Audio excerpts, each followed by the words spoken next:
Hello and welcome to another of our Clarity Media escape room puzzle solving videos.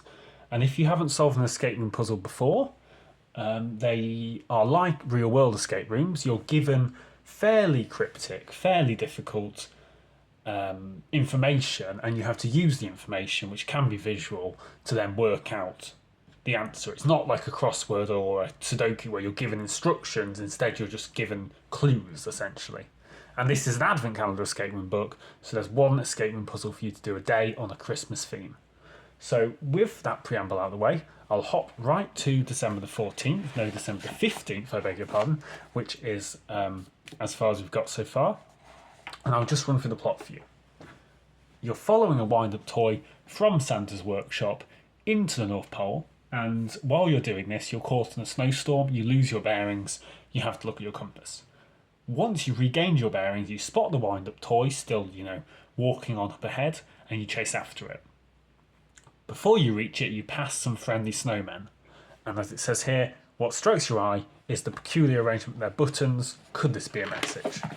So here are said snowmen, and I'll give you, here they are.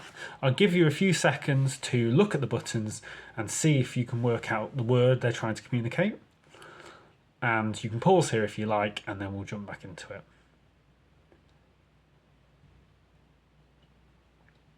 Okay, so what word are they trying to communicate? Well, first off, let me think. It's probably going to be a 6-letter word. And this is because we have 6 arrangements of buttons. And we can actually see these two are the same here and here. So they're probably going to be the same letter if each one does represent a letter, which it almost certainly does. But beyond that, I have to admit, I'm actually quite at a loss. I think this one would be quite hard if I hadn't looked at it before. So I'll take a hint. And I'll just quickly turn to the back. Don't try not to take too long. December 15th. Aha, right. So the hint says, you could solve this puzzle with your eyes closed if the book were printed on embossed paper, just by running your hands over the buttons. So I'll turn back to the puzzle.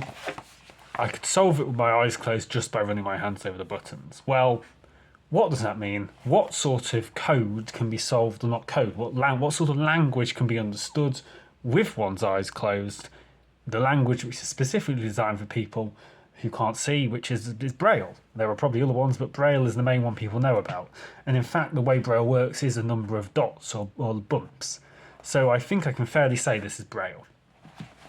And that means, well, it should be fairly simple now, you know that? You just get a Braille key off the internet, or if you have one in the book, that might help. I'm not sure if I do have one in the book. So I'll simply use the internet.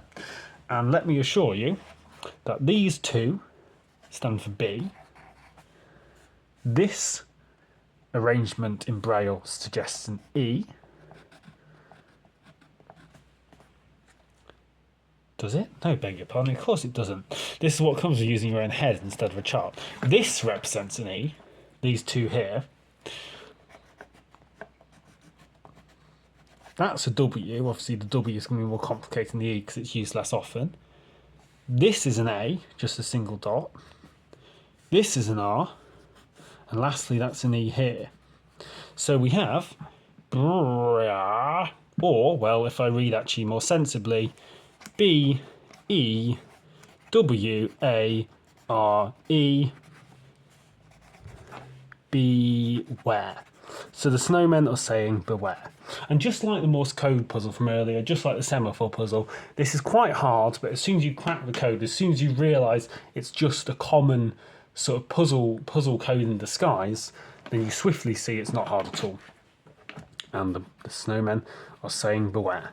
So we'll find out why they're saying beware probably tomorrow. But for now, I wish you a pleasant rest of the day. Leave a like or comment if you like. We're very grateful. And as I say, the link to the book is in the description. Thank you.